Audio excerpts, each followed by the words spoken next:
ناظرین اور پیارے بچوں، آپ کی خدمت میں ساجد مرزا کا آداب۔ آئیے جانتے ہیں اردو میڈیا کی کچھ خاص خبروں پر نظر۔ حیدرآباد چناؤ، بی جے پی کی شاندار کارکردگی، بی جے پی 4 سے پہنچی 48 سیٹ پر، ایم آئی ایم کی 44 سیٹیں برقرار۔ وہیں مہاراشٹر ایم ایل سی چناؤ میں بی جے پی کو لگا جھٹکا، بی جے پی کو صرف 1 سیٹ ملی۔ مہا وکاس اگھاڑی کی بڑی کامیابی۔ مہا وکاس اگھاڑی حکومت کی گزشتہ 1 سال کی کارکردگی کا ہی پھل ہے، یہ کہنا ہے شرد پوار کا۔ وہیں مہاراشٹر میں گریجویٹ و ٹیچر حلقے کی 6 نشستوں پر ہونے والے انتخاب میں بی جے پی کی بری طرح سے شکست کو نواب ملک نے اس کی الٹی گنتی قرار دیا ہے۔ انہوں نے کہا ہے کہ اس انتخاب میں مہا وکاس اگھاڑی کے امیدواروں کی کامیابی اس بات کا ثبوت ہے کہ تعلیم یافتہ رائے دہندگان نے اگھاڑی حکومت کے قیام اور اس کے 1 سال کے کام کاج سے لوگ مطمئن ہیں۔ اس انتخاب میں تعلیم یافتہ ووٹرز اپنی رائے دہی کا استعمال کرتے ہیں اور مہا وکاس اگھاڑی امیدواروں کی کامیابی سے ظاہر ہوتا ہے کہ تعلیم یافتہ طبقہ حکومت سے مطمئن ہے۔ وہی قانون ساز کونسل انتخابات میں شکست کا منہ دیکھنے کے بعد فڑنویس نے اعتراف کیا ہے کہ مہا وکاس اگھاڑی کی طاقت کا اندازہ نہیں کیا جا سکا۔ دوسری خبر میں ایودھیا میں مسجد تعمیر سے متعلق ٹرسٹ میں سرکاری نمائندہ شامل کرنے کی عرضی خارج کر دی گئی ہے۔ ایک خبر کے مطابق ہندوستان کورونا ویکسین تیار کرنے کی دہلیز پر ہے، ملک میں ٹیکہ کاری کا کام شروع ہو جائے گا، قیمت بعد میں طے ہوگی، یہ کہنا ہے وزیر اعظم نریندر مودی کا۔ اسی طرح ریاستی حکومت کا 1 سال مکمل ہونے کے موقع پر کتابچہ کے اجرا سے متعلق تقریب سے ادھو نے خطاب کیا ہے اور کہا ہے کہ حکومت مہاراشٹر کا چوتھا ستون عوام کا اعتماد ہے۔ اسی طرح شرد پوار کا کہنا ہے مہا وکاس اگھاڑی کی سرکار اگلے 25 سال تک قائم رہے گی۔ ایک خبر کے مطابق لو جہاد کے نام پر مئو اتر پردیش میں 14 افراد کے خلاف معاملہ درج کیا گیا ہے۔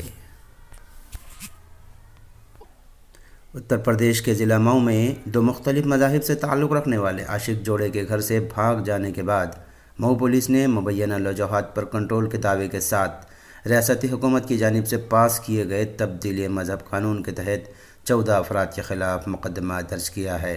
افسران کے مطابق لڑکا پہلے سے شادی شدہ ہے۔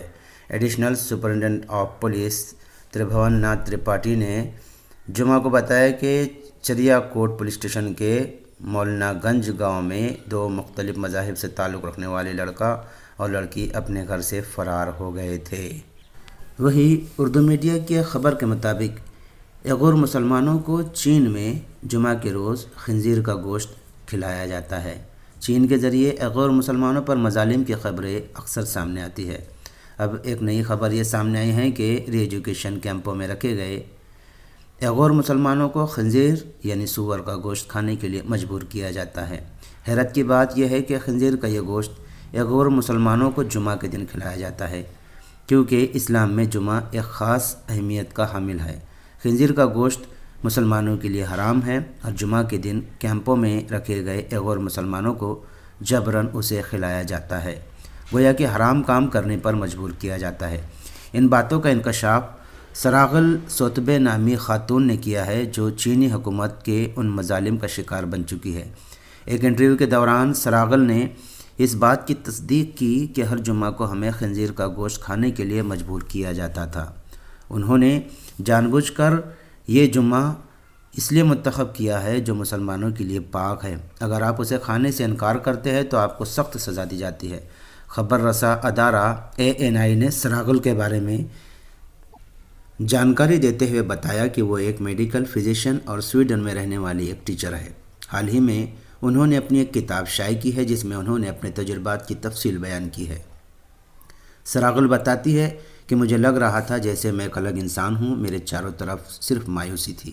یہ قبول کرنا حقیقی معنوں میں بہت مشکل تھا۔ ایغور مسلمانوں کے تئیں چین کے اس رویے کا شکار ہوئی ایک دیگر خاتون نے بھی اپنا تجربہ بیان کیا اور خنزیر کا گوشت کھلانے والی بات کی تصدیق کی۔ ایغور کی تاجر جمہوریت داؤد بتاتی ہے کہ اس افسران نے ان کے پاکستان سے تعلق ہونے پر سوال اٹھائے، جو کہ ان کے شوہر کا مادر وطن ہے۔